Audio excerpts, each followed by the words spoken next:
Good morning. If everyone can sort of take their seats and try to get everybody their breakfast so you can eat while I talk, would be great. Welcome.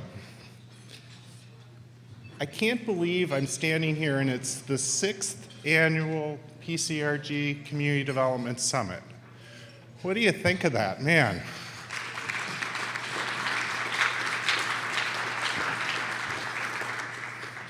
So, for you who don't know me, my name's Ernie Hogan, and I'm the Executive Director of the Pittsburgh Community Reinvestment Group.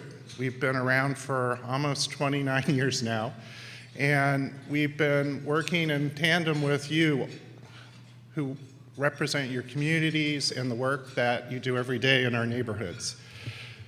I can't tell you how much I'm impressed and how much I'm proud of all of you and the great hard work that you do every day making a difference. You guys need to give yourself a round of applause because this isn't easy work. So I'm not sure how many of you made it over to East Liberty and all the crazy traffic last night, but hopefully that was a nice diversion and our keynote over there was powerful. Much thanks to the Kelly Strayhorn as a valued partner. Our leader over there, Janera Solomon, is doing amazing things and is a great addition to the East Liberty, East End fabric to our city, bringing amazing art and performance to our communities. I want to reflect a little bit on where we are today. I try to get out to all your communities, most of the time sort of undercover and a lot of times as I'm just sort of driving through to see what's going on. And it's two words come to my mind as neighborhoods are starting to change. I'm inspired, but I also find an intensity of the work that is happening. Things today are different. I don't know about you, but every day I get up, it's a new challenge, it's a new direction, it's new barriers in front of us. But somehow we all come through it. We all stay focused. And I think the biggest thing that I've learned over my career is to learn how to filter out the noise that we all get caught up in and really stay focused on the end game, which is how do we change, how do we invest in the people and the place of our community. I think we've seen some pretty amazing things start to hit us. For the first time, we're seeing gentrification. For the first time, we're seeing displacement, not only of residents, but of longtime businesses. We have new challenges of affordability. Costs to do the renovations and the work in our neighborhood are significantly higher than at least when I started almost 30 years ago. And I think the textbook is being rewritten on how we do this work. And I think you are all writing the new chapters of that. And I'm quite excited where we're going. PCRG has been changing with you. And today, I'm quite proud to say, and for the members who heard some of this last night, I think today PCRG is really hyper-focused on three primary things that are critical to your work.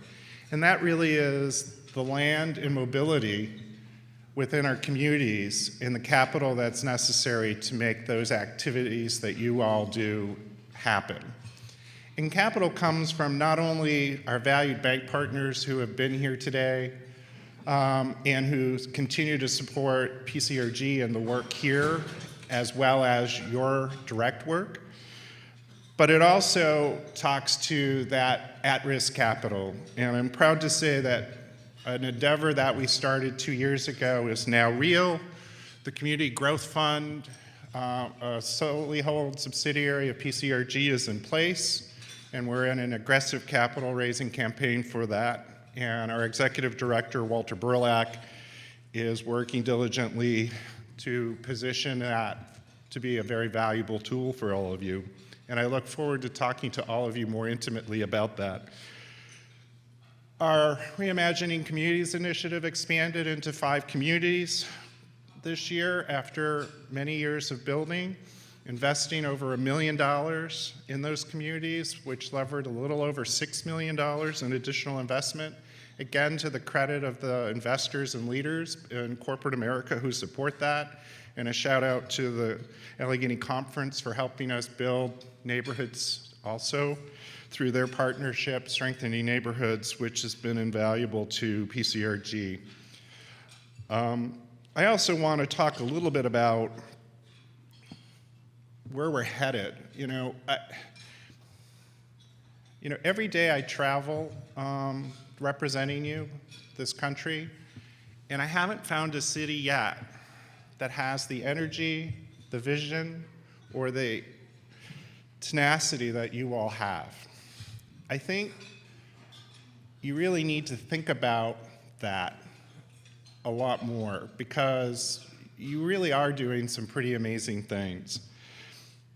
I think we need to really talk about that, because it comes down to 3 pieces that I think about, and it's really how you make place and the power of place, and how we equate the people that create that place. Because in the end, they're both interrelated very closely. And as we talk about moving our transportation system to continue to support the growth of this region, as we realize that our forecasts for growth as a city are slow and steady, but that we need to get ahead of it, and we really need to think about the tools necessary to do that. And that's why our policy agenda has been so strong, focusing really on making sure that we get a land bank that works, that we explore and implement land trusts that are starting to come up to ensure long-term affordability, that we continue to work in partnership with our lending institutions and private capital providers so that they have the best on-the-ground products to support your work. And I just think overall, we're in a good place now. I think Pittsburgh has turned a pretty amazing corner, but our work isn't done, and I don't want you guys to lose focus on where you are and how we move that pendulum forward. Because, and I think PCRG staff and myself, we're here to serve you as you need it. And, I can't tell you how rewarding that is every day to get up, and I know my team feels the same way. So a round of applause to yourselves. At this point, would like to thank PNC for being our sponsor once again this year for the summit. 5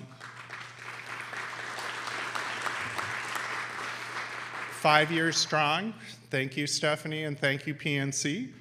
And shout out to our dear friend, Kathy. Also, Huntington Bank, who's been significantly involved with us over the years, with some great news to soon come. So stay tuned for Friday. But as they continue to grow in our region, they've been a great supporter also. So a round of applause for Huntington. And this year, to someone who I look up to and think is doing great things, Vince DeLay at First National Bank saw the commitment of PCRG, has really stepped up as an investor, and this year really came through for a major sponsorship for the event. So thanks to FNB. So at this point, I'd like to take a minute to introduce Jim. Jim comes to us, and don't get all down on him, he's from Cleveland, but he's one of the good guys. Is the Director of Community Development and Lending and Investment for Huntington Bank. And I had asked him to come up to introduce our keynote. Thank you.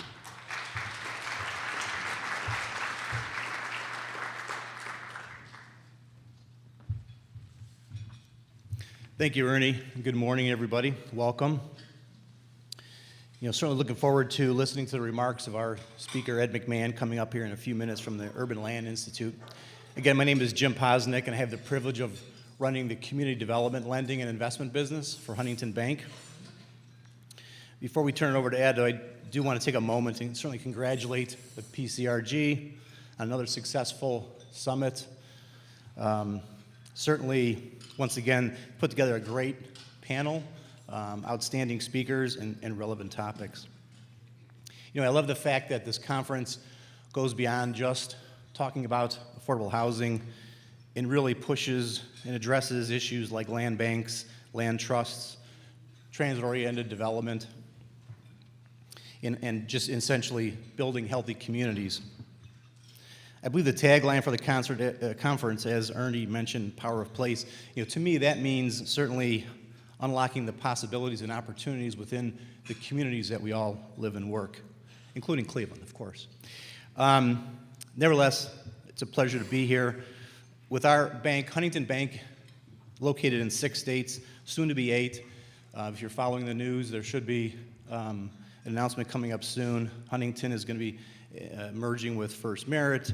That should lead to more opportunities, certainly here in the Pittsburgh market. 2016 is certainly an exciting year for the bank. Besides being its 150th anniversary as a banking institution, certainly the merger is a milestone for the bank, and I think will benefit the community. The commitment that the bank has demonstrated to this space certainly is indicated by the fact that it carves out a separate business, the business that I have the privilege of managing. We all know that this space requires patience, persistence, and remaining connected to the community. I believe here at Huntington, our team exhibits those traits, I should say, and I'm glad to be a part of it. We're a bank, so we provide capital, both debt and equity, but it's truly the community outcomes that we're most proud of and that we brag about. So thank you again for this opportunity to address you. Again, I'm looking forward to the rest of the conference. And without further ado, I'd like to bring up to the podium Mr. Ed McMahon.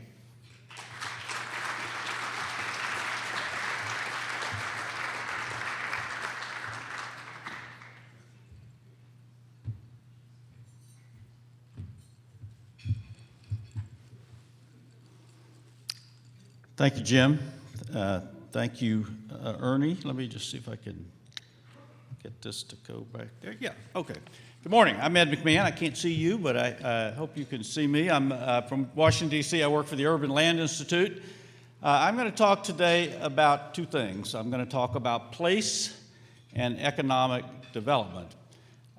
Before I start, I want to just tell you a little story about how I got interested in this issue and how I ended up at the Urban Land Institute. So during the height of the Vietnam War, I was a young second lieutenant in the United States Army, and I had been to field artillery school and jungle warfare training and was getting ready for assignment to the Central Highlands of Vietnam. And literally about 1 week before I'm supposed to leave to fly to Tan Son Nhut Air Force Base in Saigon, I get a call from the Pentagon. I have a colonel on the other end of the line, and he says to me, "Lieutenant McMahon, do you have any interest in being reassigned to Europe?" And I'm like, "Oh, yeah, okay. So let me think about that for a second." I said, "Yes, Europe sounds very exciting. I would love to go to Europe." And I got really lucky. They sent me to Heidelberg, West Germany, which is the headquarters for the U.S. military in Europe, one of the most beautiful small cities on the planet Earth. And I was assigned as an aide to a United States general, and then I spent the next 2.5 years of my life flying all over Europe in a helicopter. And that experience completely and totally changed my life. But of course, I didn't realize how much it would change my life till I flew home to Birmingham, Alabama, where I grew up, and I got out of the airplane and drove to my home, and for the first time ever, I saw the American landscape with a completely different set of eyes. Because, ladies and gentlemen, to travel is to learn. And that's what we try to do at the Urban Land Institute, is to learn from each other and from cities around the world about what's working, what's not working, what could work better in land use and development. So let's talk about a few of those things. I'd like to first start off by sort of following up on what Ernie was talking about, what a great city this is, in a great region with great people, great history, and a great record of innovation and success. I think that you're the city that, people look to from all over the country that have taken a Rust Belt city and helped turn it around and get it ready for the new century that we are living in today. But I want to tell you something, as Ernie also said, your mission, your job is not over. And part of the reason is because there's a lot of changes ahead. And one of the things I've learned in the world of land use planning and economic development is a lot of people don't like change. But I want to tell you something. There's only two kinds of change in the world we live in today. There's planned change and there's unplanned change. I mean, you can anticipate the changes are coming. You can prepare for them. You can shape and direct them, or you can just let it happen. And that's what too many American communities have done in recent years. They've just let it happen. But as Abraham Lincoln used to say, that the best way to predict the future is to simply create it yourself. And that's what organizations like all of you in this room are all about, is trying to shape a better future. Growth, and we'll talk a lot about this, is really about choices. Should we invest in our neighborhoods or should we invest out on the highway? And by the way, I don't really think that happy face makes things better. But, it's really about where do you develop and how do you arrange that development? Do you want to spread out or grow more compactly? Do you want to have mixed-use development or single-use development? Do you want to create neighborhoods where children can walk to school or where they have to be driven to school? It's all about choices. So I spend a lot of my time working on sustainable development. People always say, well, what exactly is sustainable development? And, a lot of people think it's just about all the new technologies, electric cars and green roofs and, renewable energy and high-performance energy-efficient buildings. And yes, it is some of those things. But more fundamentally, it's about this. That's my son. His name is Sean McMahon. He's actually 36 years old now. But I like this picture because it reminds me about what this conference is really about. It's about our children. It's about our grandchildren. It's about the future, and it's about preparing for the future. It's also about balance. It's about the relationship between jobs and the environment, conservation and economic development, the built environment and the natural environment, about the relationship between people and the places that they live. It's also about finding win-win solutions to the problems that face us today. I tell you that I think we spend way too much time in America fighting about what we disagree about, and not nearly enough time sitting down community by community to talk about what we do agree about. And when we do that, we find enormous power because there is a lot of agreement, particularly about the issue of the place that we live and how do we make that place better. So if you actually look up the definition of the word sustainability in the dictionary, you'll learn that it means enduring. A sustainable community, ladies and gentlemen, is a place of enduring value. In ancient Athens, the city leaders there used to take an oath of office to leave that great city not less but greater, more beautiful, and prosperous than it was left to them. And I believe that's your challenge as well. How do you leave Pittsburgh or your whatever community you live in not less but greater, more beautiful, and prosperous than it was left to you? So what's changing? Well, here are a few of the things that are changing, and you can't stop these changes, but you can prepare for these changes. You can shape these changes. You can direct them. You can maximize the benefits of these changes while minimizing the burdens of these changes. Or you can just sit around and let these changes wash right over you. So let's talk about a few of these. It's no surprise here in Pittsburgh that manufacturing is down all over the country. But business and professional services are up, and education and medicine are up even more. So I grew up in the Pittsburgh of the South, Birmingham, Alabama. The U.S. Steel Corporation, which was our biggest employer, is gone from Birmingham. Today, the biggest employer is the University of Alabama at Birmingham and their medical center, which employs 75,000 people in one 17-block area. A completely different kind of economy from what I grew up with. You know, some of you have heard about Richard Florida. He wrote this book, The Creative Class. He has another book out called The Great Reset. And it's really about how the crash and the post-crash economy is reshaping our cities. And he says how we live, work, shop, and move around is going to change. It's already changing. He says in communities that embrace the future will prosper, those that do not will decline. Unfortunately, we're already becoming a country of winners and losers when it comes to cities and towns. You know, a big sort is going on. When I graduated from college, we'd have these recruiters would come there and people would, interview, and then you might move to whatever city you could find that job in. Today, young people figure out where they want to live. They move to that city, then they look for a job. You know, when I graduated from college graduates were evenly distributed throughout the United States based on population density. We had the same percentage everywhere. That is no longer true. Today, college graduates are clustering in certain major metropolitan areas in a few cool towns. So you go to D.C. or Seattle or Austin, Texas or Raleigh, Durham, and you find, 45, 46, 47% of everybody has a college degree. West Virginia, it's 18%. Las Vegas, it's 19%. You know, the world is differentiating itself. And let's talk about the economic development model. So the old model, the model that I grew up with, it was all about shotgun recruitment. It was about low-cost positioning. It was about cheap labor. It was about buffalo hunting, going after that one big thing that you didn't have. And quality of life really didn't matter in the old days. And the most important infrastructure investment, this certainly was the case in Alabama where I grew up, was let's just widen all the highways. And then we just line the highways with a bunch of junk. Well, I want to tell you, ladies and gentlemen, that model of economic development no longer works in the world we live in today. It's not about shotgun recruitment. It's about laser recruitment. It's not about low-cost positioning. It's about high-value positioning. It's not about cheap labor. It's about highly trained talent. And it's not about what you don't have. It's about what you do have. We call that asset-based economic development.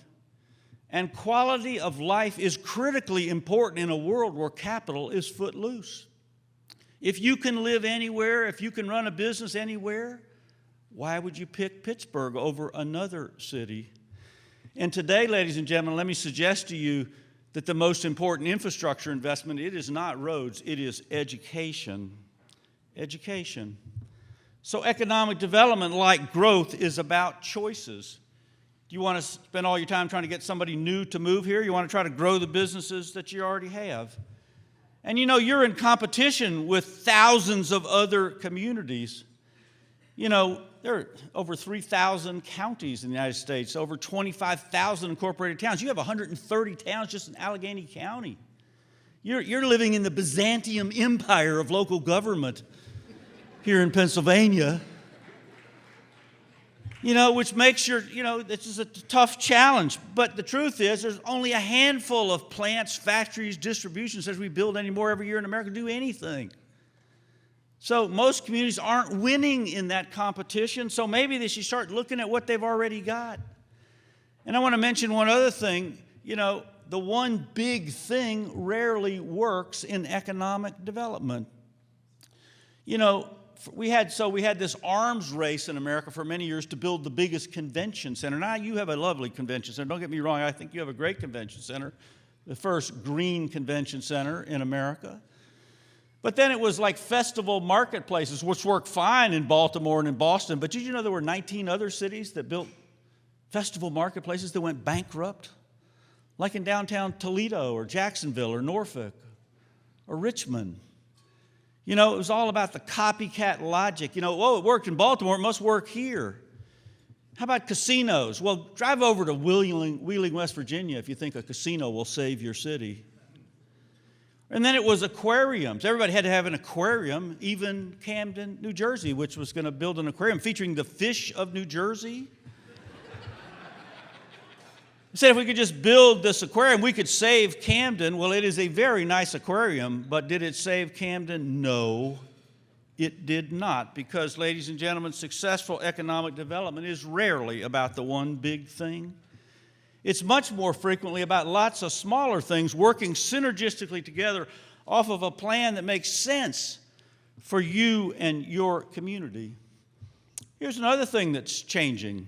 Demographics. We're getting younger, we're getting older, we're getting more diverse.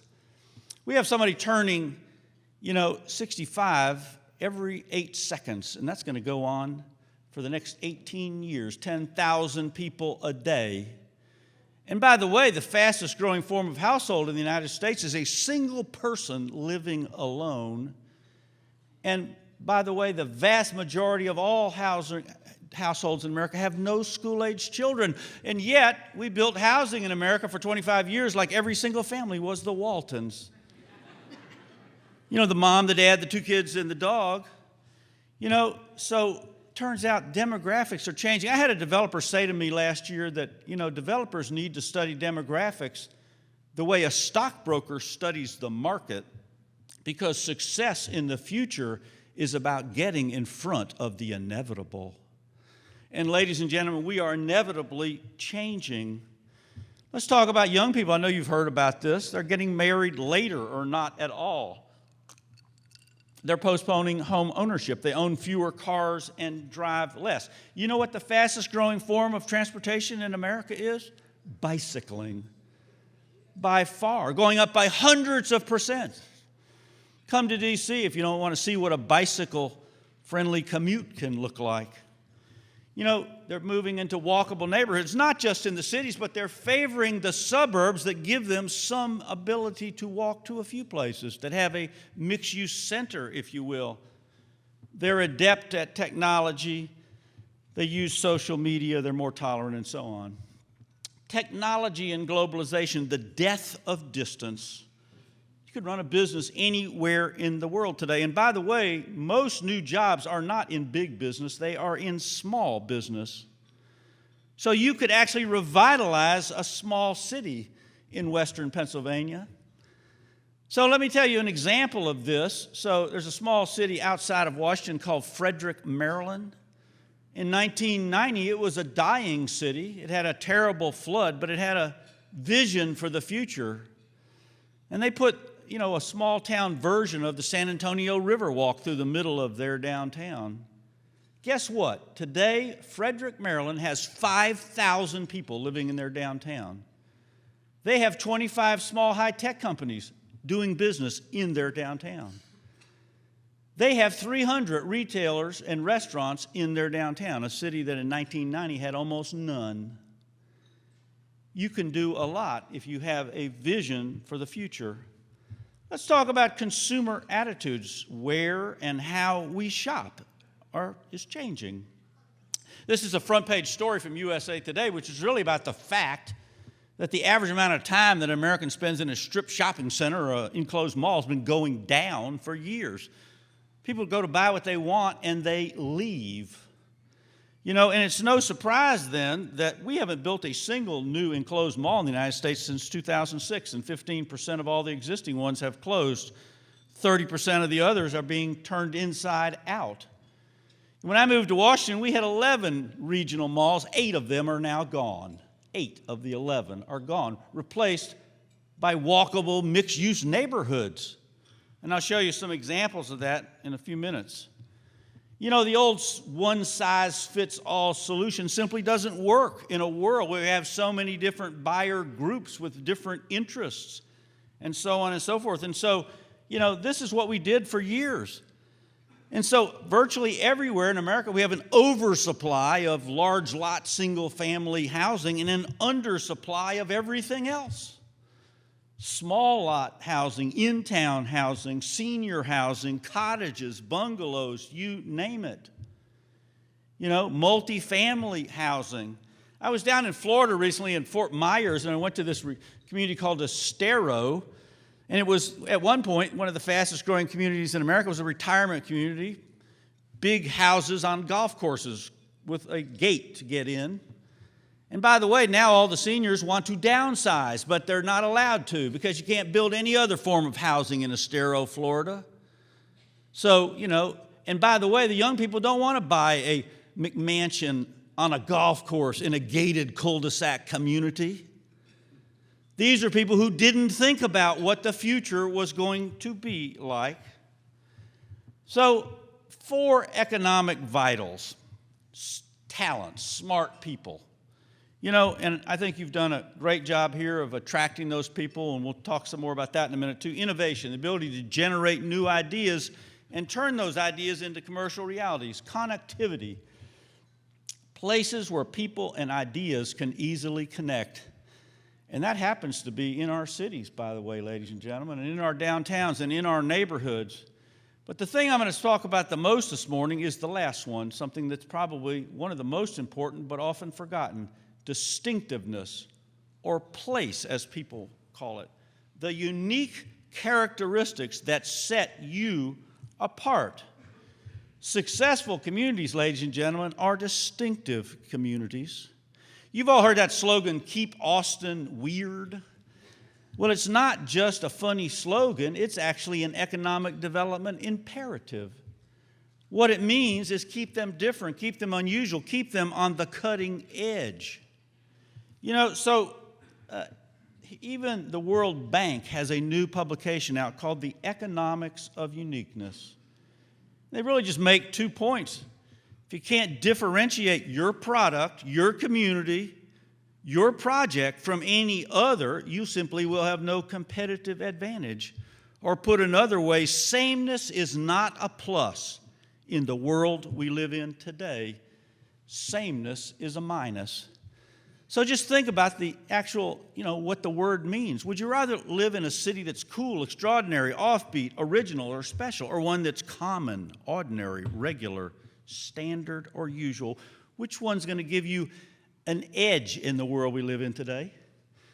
So, all right, I want somebody to tell me where this picture is. Anybody recognize this place?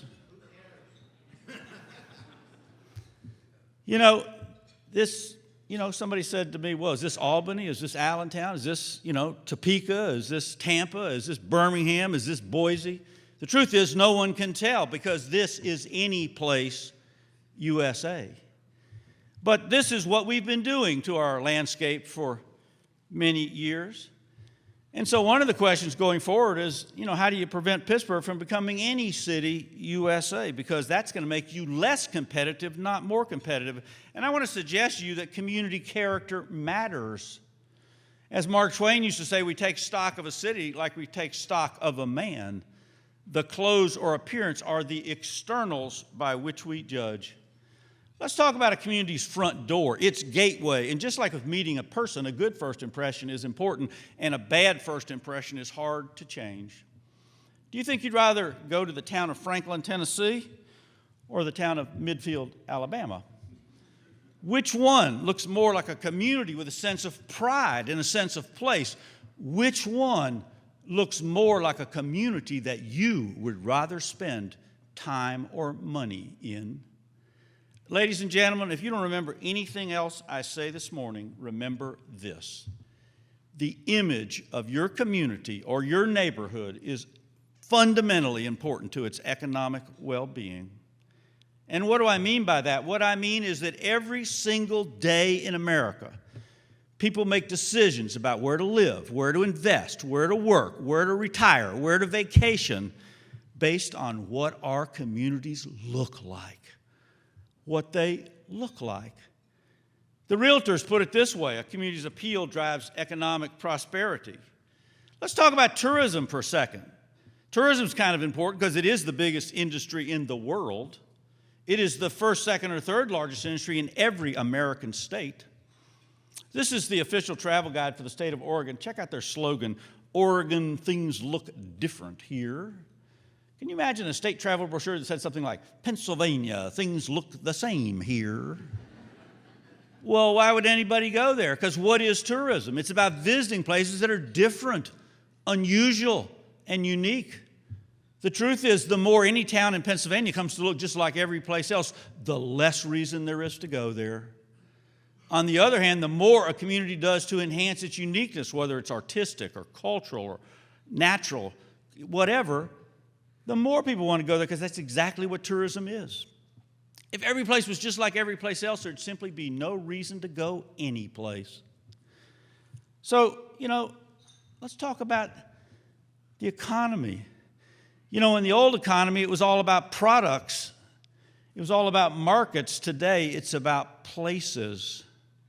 About places. And making your place a place that people want to be.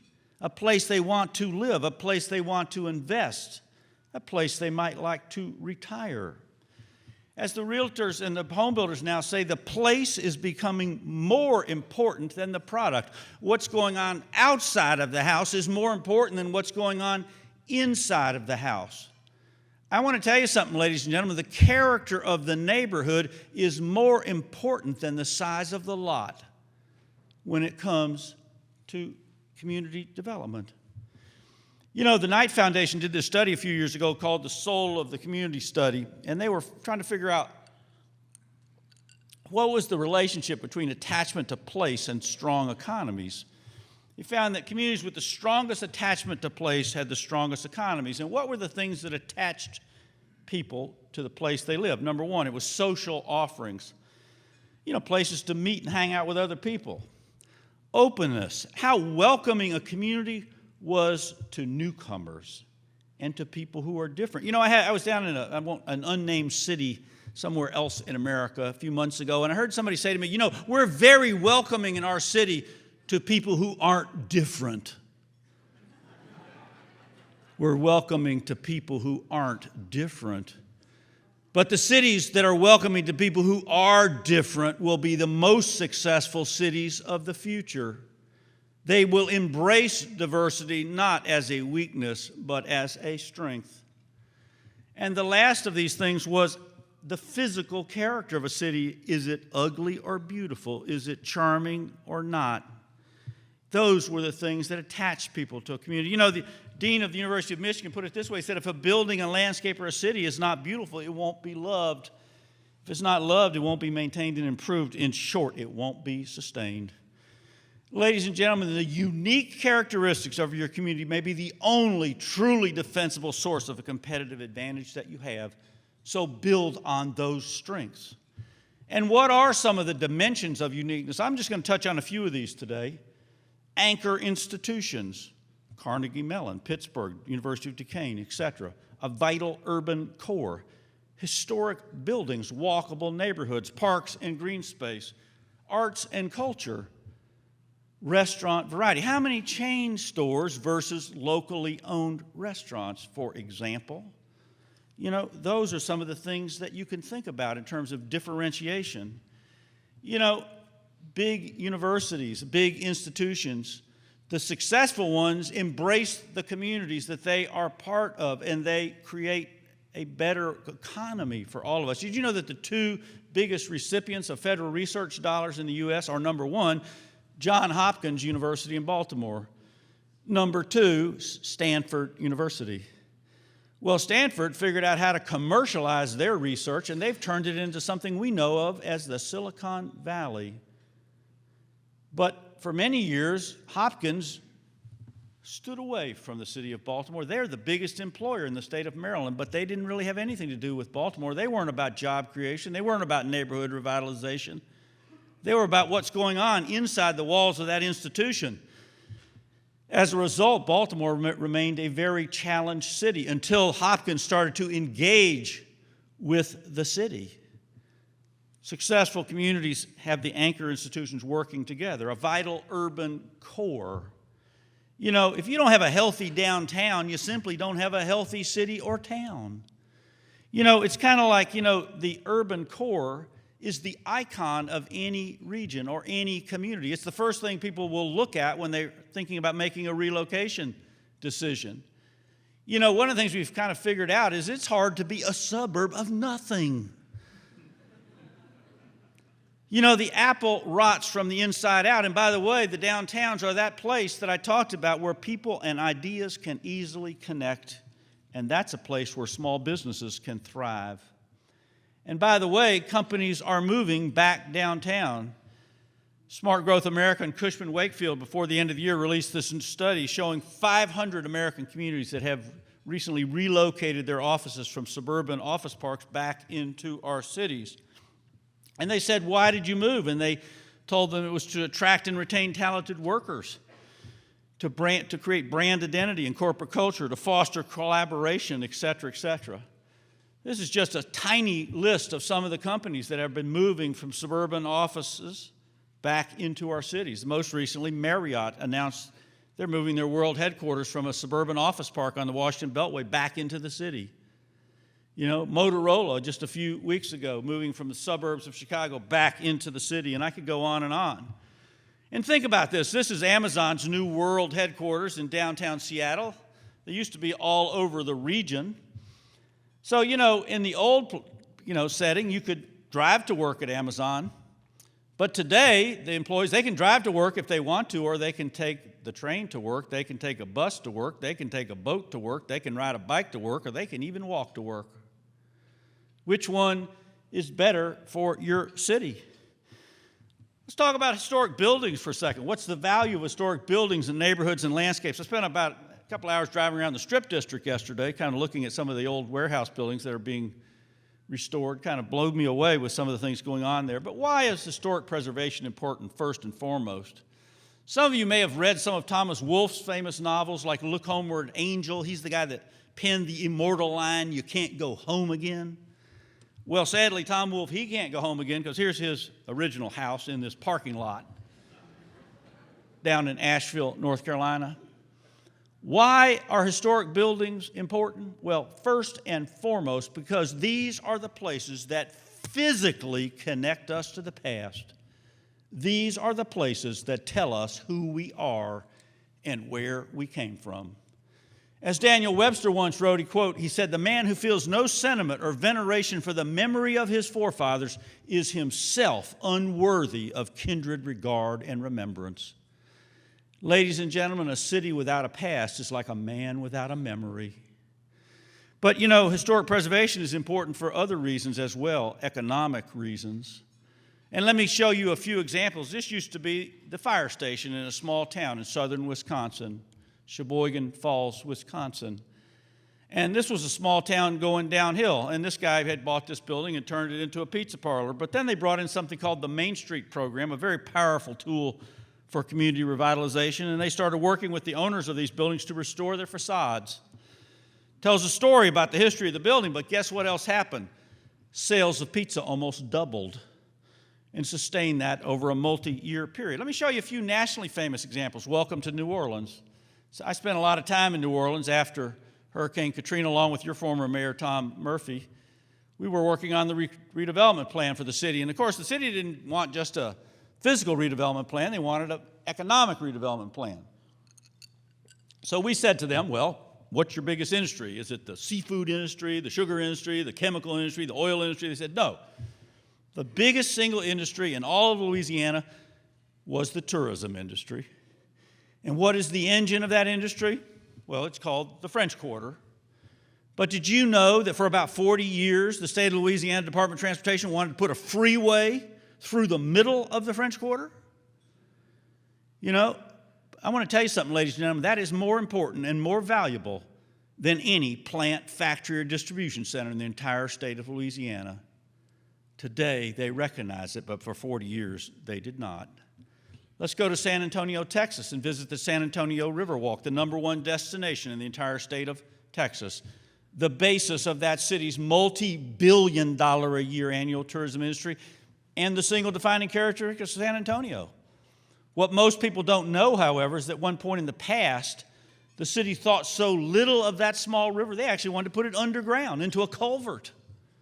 Today, it's the most visited place in all of Texas. Let's fly out to Seattle and go to the Pike Place Farmers Market, the #1 destination in all of Washington State. And yet, once again, about 30 years ago, a couple of people on the city council seriously proposed tearing this down. why.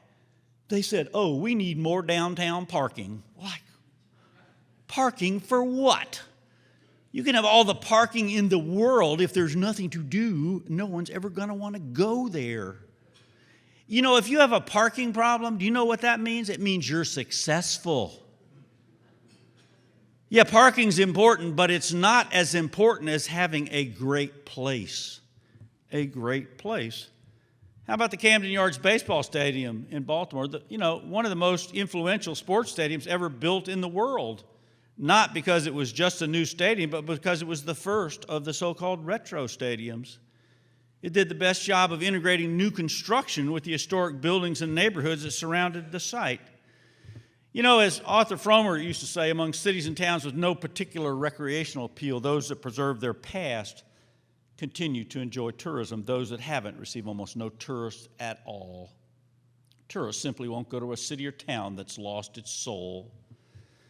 But, you have lots of places worth preserving all over this city, and for reasons that go well beyond tourism. Because preservation is really at its essence about historic preservation and economic development working hand in hand. And, this is a question we've been asking at ULI, is why is it some neighborhoods with older, smaller buildings oftentimes seem more dynamic and lively than those with much bigger, newer buildings? And if you had talked to Jane Jacobs, 50 years ago, she would have said that the demolition, urban renewal as we called it then, drained the life and vitality from urban neighborhoods. Well, a lot's changed since Jane Jacobs' time. But let me show you something. This is a new study that came out of the Preservation Green Lab that basically said that older buildings draw more shops, restaurants, entertainment venues, small businesses owned by women, minorities, and jobs than newer neighborhoods. And their point is that on a pound per pound, square foot per square foot basis, small buildings, if given a chance to survive, can in fact be economic, drivers for communities. We looked at this in Washington, D.C. We compared like K Street, to Barracks Row in Northeast Washington, and we compared 8th Street Northwest to 8th Street Northeast. And let me show you what we found. We found that the smaller, older neighborhoods had more jobs per square foot.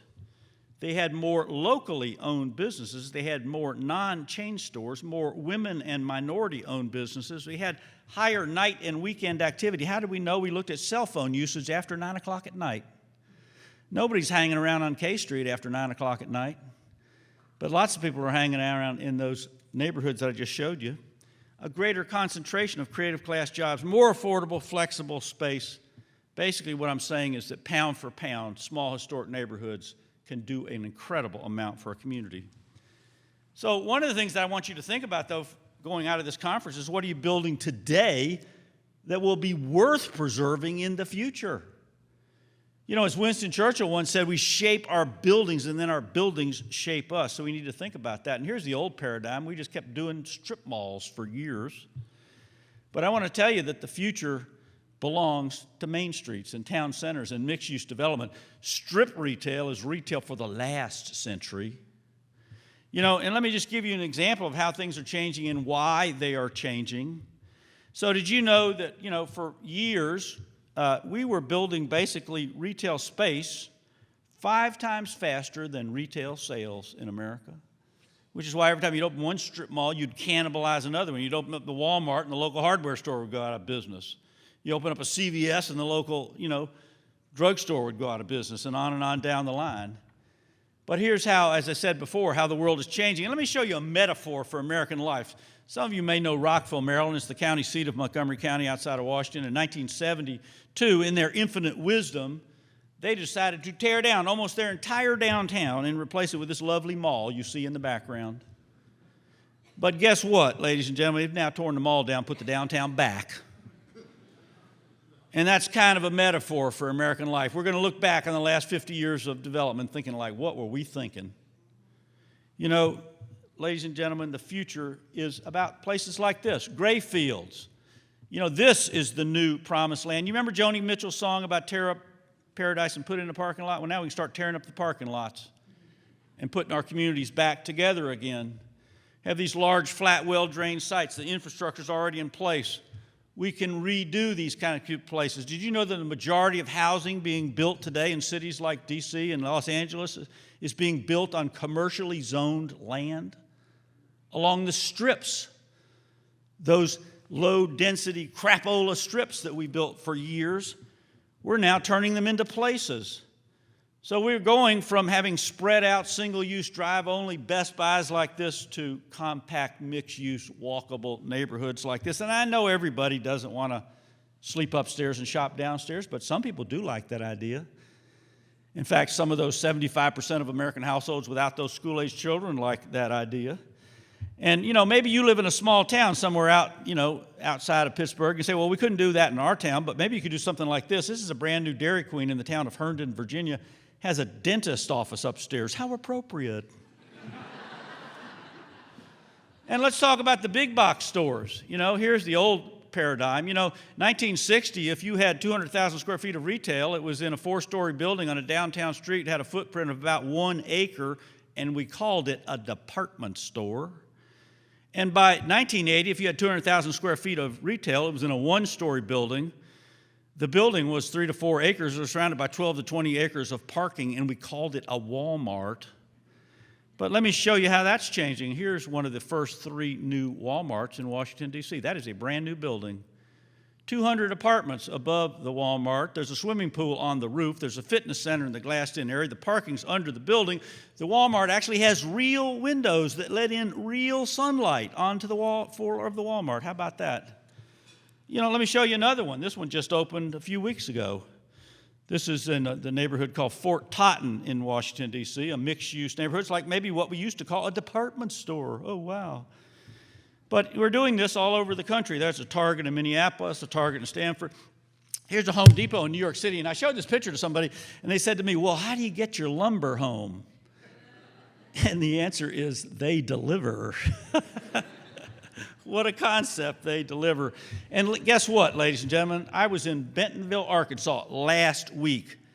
And did you know that the icon of American suburbia is now spending hundreds of millions of dollars to urbanize its own hometown because they couldn't get young, talented workers to move to Bentonville because they didn't have a place that people wanted to live? So they've put the first new small-town Walmart back downtown, 1 block off the main square. It just opened. There's a picture of it. And retailers are throwing out all the old rules, and the reason is because there's only one place left in America with more spending power than stores, and that's in our cities and in our downtowns, because we built everything out there for 25 years. And let me show you just one example of why the future belongs to mixed-use development. So this is a Waffle House in Fayetteville, Arkansas. Now, there's 2 of them there. So we were driving down from Bentonville, and we saw this Waffle House off the interstate exit, the one on the left. I didn't pay any attention to it, but we got into downtown Fayetteville, and they have another new Waffle House with 3 floors of housing on top. So we thought that was kind of interesting. So we went over to the city hall, and we turned out they'd already done a study on those 2 Waffle Houses, and turns out the one downtown is making 15% more per square foot than the one on the highway. But more importantly, and this is the point, ladies and gentlemen, this is the point.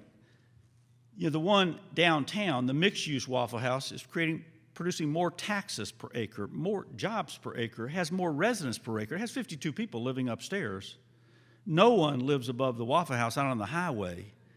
And by the way, if you eat a lot of waffles, you probably need a walk after you eat those waffles. So it's creating a healthy, walkable place. And it turns out we have this concept in the real estate world. It's called the place-making dividend. People stay longer and come back more often to places that attract their affection. So I want to end by just sharing with you what I call my secrets of successful communities. I've been in this business for about 40 years now, and I've come to some conclusions about why some economic development efforts work and some don't. First and foremost, successful communities always have a vision for the future. Some people might call that a plan for the future. And I know that, planning is an ugly word in some places in America, but I always ask people who tell me they're against planning to answer this question. Tell me the name of any successful organization, institution, corporation, or community that doesn't plan for the future. Failing to plan simply means planning to fail. As the book of Proverbs says, without vision, the people will perish. And those visions always begin by inventorying your assets. And then successful communities build their land use plan, their economic development plan, their tourism plan, whatever, around the enhancement of what they already have. And they use education, incentives, partnerships, and voluntary initiatives, not just regulation.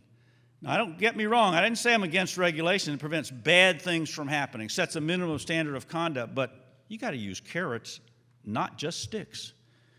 Successful communities pick and choose because they know all development is not created equal. Do you know what the biggest impediment to better development in small communities in America is, ladies and gentlemen? It's a fear of saying no to anything. Well, if you're afraid to say no to anything, you'll simply get the worst of everything. Communities that set no standards or low standards will simply compete to the bottom. Communities that set high standards will compete to the top because they know if you say no to bad development, you will always get better development in its place. Successful communities cooperate with their neighbors for mutual benefit. Successful communities think about what they look like. Successful communities have strong leaders and committed citizens. Ladies and gentlemen, you can grow without destroying the things that people love. You know, a vision is important, but implementation is priceless. Thank you so much for having me here this morning.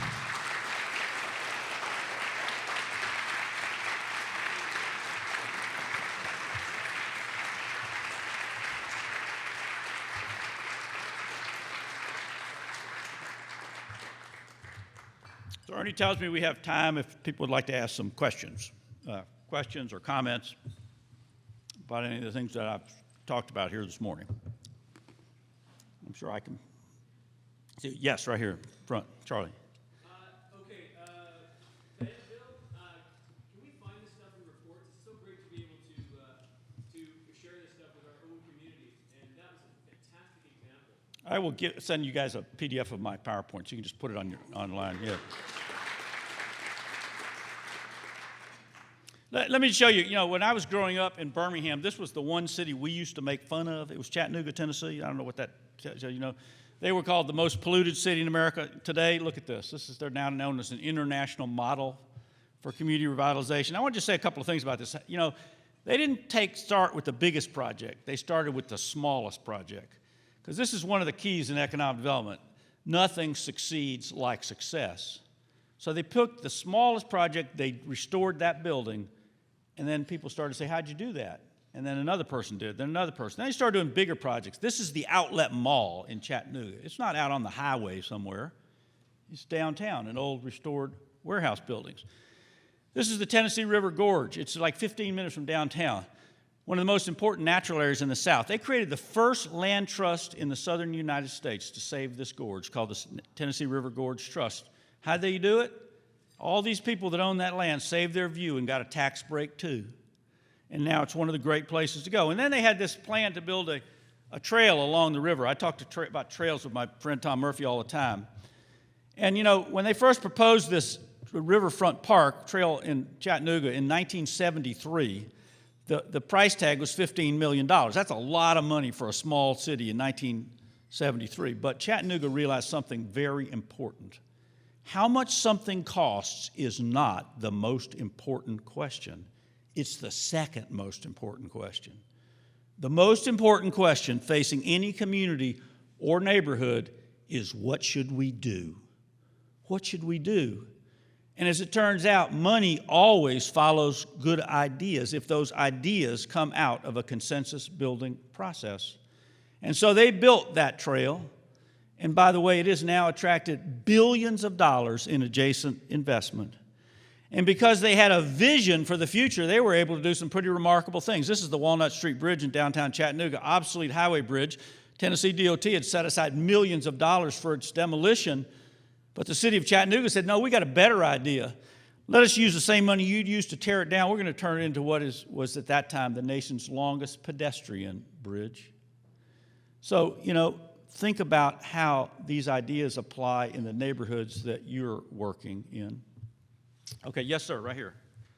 You talk about, low-rise, compact, small buildings. I find that our system is adverse to this. How do we start changing things? Well, what we've done for years is we've made it easy to develop in the places we really don't want development and hard to develop in the places we do want development. And so part of that is turning that around and making it easier to put development in the places that you want it and hard to put development in places you don't want it. Let me just give you an example. So Arlington County, Virginia, which is probably the best example of transit-oriented development in the United States, also has makes use of what's called a form-based code on one street. There are two. By the way, 70% of all the tax revenue in Arlington County, Virginia, comes from 10% of their land area, and that's the land along Wilson Boulevard and Columbia Pike. But if you know anything about the Washington area in the real estate world, we call it an entitlement challenged area. So a typical development in Arlington County, Virginia would take, 2.5, 3 years just to get permitted, and they have like 12 to 13 public hearings. And by the way, I've also learned that the one place in America no one ever listens to anyone else is at a public hearing. And so what they did, though, was they created this form-based code that if you use the code on this Columbia Pike, you get your approval one public hearing in 90 days, no questions asked. And what that means is that the developers have control of what's going on inside of the building. The community has complete say over what the building looks like on the outside. And since they passed that code, a street that was basically a low-density, nothing happening kind of street with Jiffy Lubes and used car lots has now got $2 billion in new construction along it because of something that the real estate industry likes. It's called predictability and certainty, and knowing what kind of approval you're going to get and when you're going to get it. So that's the kind of thing you need to be thinking about. Other questions or comments? Okay, Ernie, I'll turn it back to you. Thank you again, ladies and gentlemen, for having me today.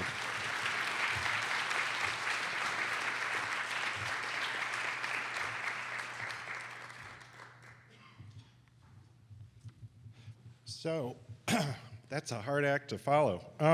Thank you, Ed. So at this point, once again, I just want to thank you all for coming. In a few minutes, your first session starts shortly. Take some time to go check out the exhibitor hall when you get a minute. We will have coffee breaks set up after lunch so that you can be fully caffeinated for later tonight. Our awards this evening will start promptly at 5, and we hope to be able to get through those within 30 minutes so you can spend the rest of your evening catching up with your friends and networking. I'm also going to do a shameless plug. If you haven't met Majestic Lane on our team, seek him out if you're not a member, and hopefully you consider joining PCRG as we continue to grow in Western PA.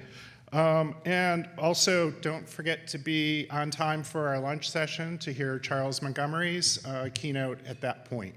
So with that, I'm going to leave you, and thank you again.